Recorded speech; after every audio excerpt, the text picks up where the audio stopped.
जय हिंद दोस्तों। कैसे हो आप सभी। आप सभी का द लर्निंग इंस्टीट्यूट TLI में स्वागत है।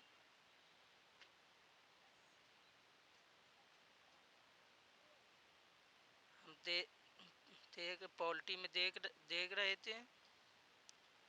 पॉल- तो दोस्तों हमने पॉलिटी में पहले देखा भारत की राज्य व्यवस्था के संबंध में, उसका क्लासिफिकेशन कैसी हुआ क्या नहीं, उसका क्लासिफिकेशन देख लिया। इसके जो क्लासिफिकेशन में हमने देखा संवैधानिक ढांचा, सरकार की कार्यप्रणाली, केंद्र सरकार, राज्य सरकार और स्थानीय सरकार, केंद्र शासित प्रदेश और विशेष क्षेत्र, संवैधानिक निकाय और गैर संवैधानिक निकाय, अन्य संवैधानिक आयाम, राजनैतिक गतिशीलता और संविधान की कार्यप्रणाली। इन संबंधों में हमने पिछली क्लासों में देखा। इसका क्लासिफिकेशन के हिसाब से किया गया। इसके बाद हम पूरा क्लासिफिकेशन देख लिया। इसके बाद हम राजनैतिक ढांचा के संबंध में देखे। राजनैतिक ढांचा उसका कैसे, उसकी पृष्ठभूमि क्या थी, कंपनी का शासन, मतलब पृष्ठभूमि कैसे, कंपनी का शासन 1773 से 1858 तक विभाजित किया गया। इसके बाद जात का शासन यानी क्राउन का शासन महारानी के आचम 1758 1747 तक होगा।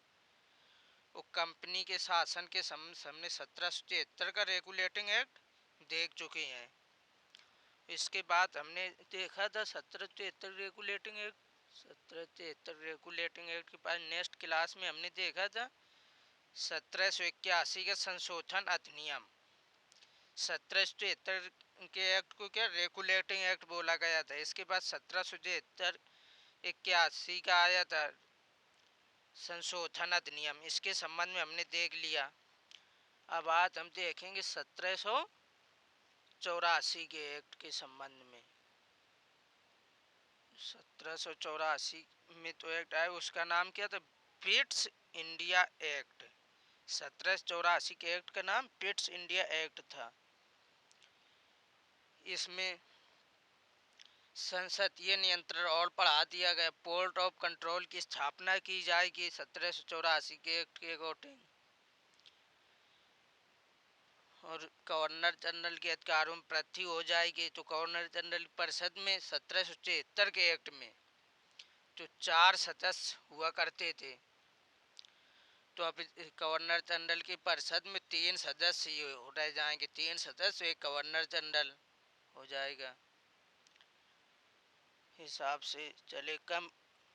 कंपनी के राजनीतिक और वाणिज्य कार्यों का यानी व्यापारिक कार्यों को अलग अलग कर दिया जाएगा।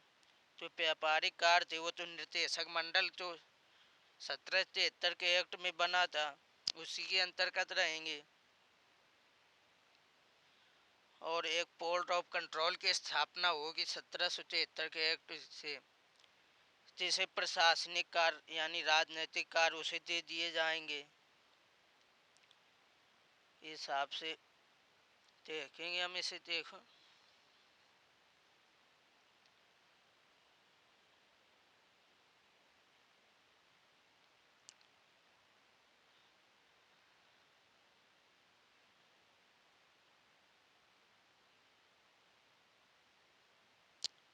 इसने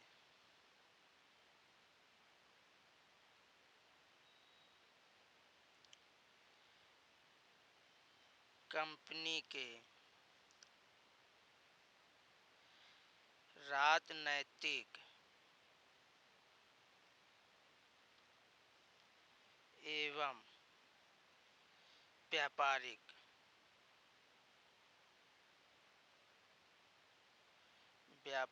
वाणिज्य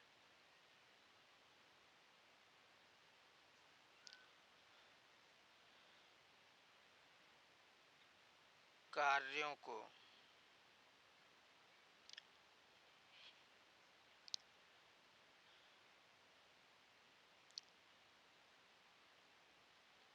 अलग अलग कर दिया।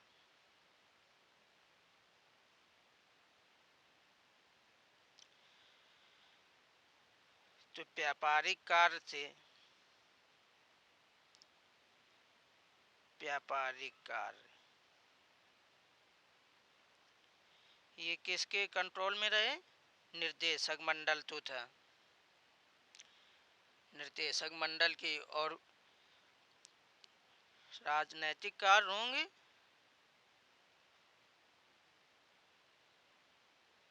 राजनैतिक कार्य, इनको दोनों को अलग अलग कर दिए कार्यों को।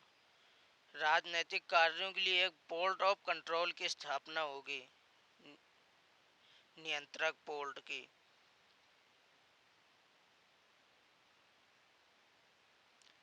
नियंत्रक बोर्ड, इसी को बोलते हैं बोर्ड ऑफ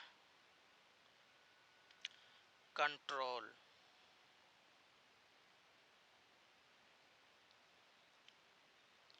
कंट्रोल इसे कहते हैं। और व्यापारिक कार्यों की देख रेख कौन? निर्देशक मंडल। निर्देशक मंडल तो 1773 के एक्ट से बना था, और इसमें ये बोर्ड ऑफ कंट्रोल या नियंत्रक बोर्ड नया बना दिया गया तो राजनैतिक कार्यों का। लेकिन तो ये इनके सदस्य की नियुक्ति निर्देशक मंडल ही करता था, और उन्हें कंट्रोल तो राजनीतिक कार्य करते थे, उनके कंट्रोल नियंत्रक बोर्ड के हाथों में थे, इसीलिए बोर्ड ऑफ कंट्रोल नाम दिया गया उसे, क्योंकि इसका कार्य सिर्फ उन्हें कंट्रोल करना था, ना कि उनकी नियुक्ति करना। इस समय के हिसाब देख सकते तो IAS अधिकारियों से इनकी नियुक्ति कौन? केंद्र सरकार करती, और ये करते कार्य किसके लिए? राज्य सरकार के लिए। सेम उसी प्रकार था।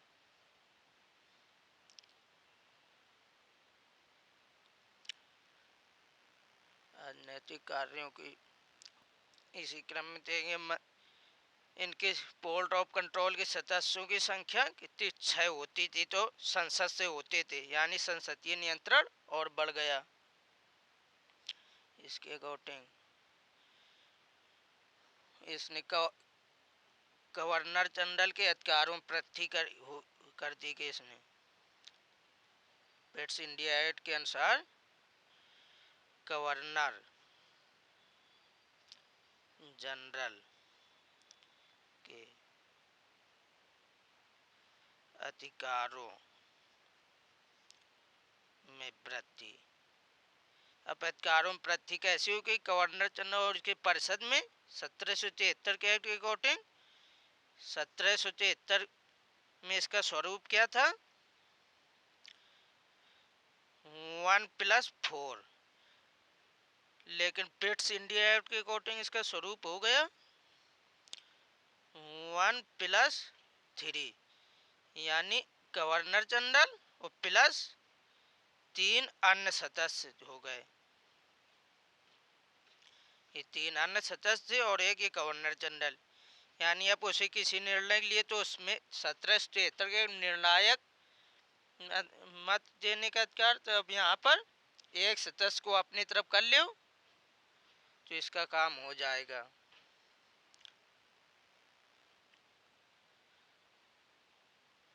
इस प्रकार देखा जाए तो 1784 का पिट्स इंडिया एक्ट, ये अधिनियम तो कारणों से बहुत महत्वपूर्ण था। पिट्स इंडिया एक्ट, इसके दो प्रमुख कारण थे। कौन कौन थे? पहला कारण था कि भारत में कंपनी के अधीन क्षेत्र में पहली बार ब्रिटिश अध्यापक का क्षेत्र कहा गया। कंपनी का अधीन जो क्षेत्र था उसे क्या कहा? ब्रिटिश अधिपत्य का क्षेत्र। ब्रिटिश अधिपत्य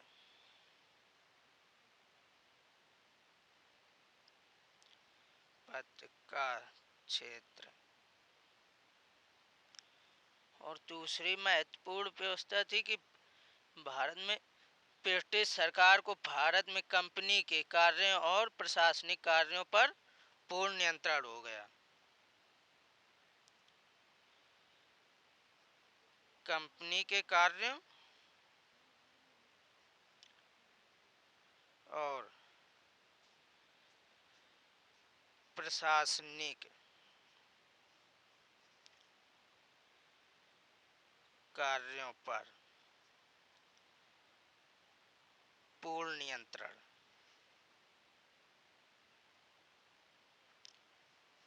नियंत्रण पा लिया इसने। यहाँ से पिट्स इंडिया एक्ट, इस हिसाब से एक एक एक्ट पढ़ते जाएंगे और आगे बढ़ते जाएंगे। तो आज की क्लास दोस्तों यहीं तक। जय हिंद, जय भारत।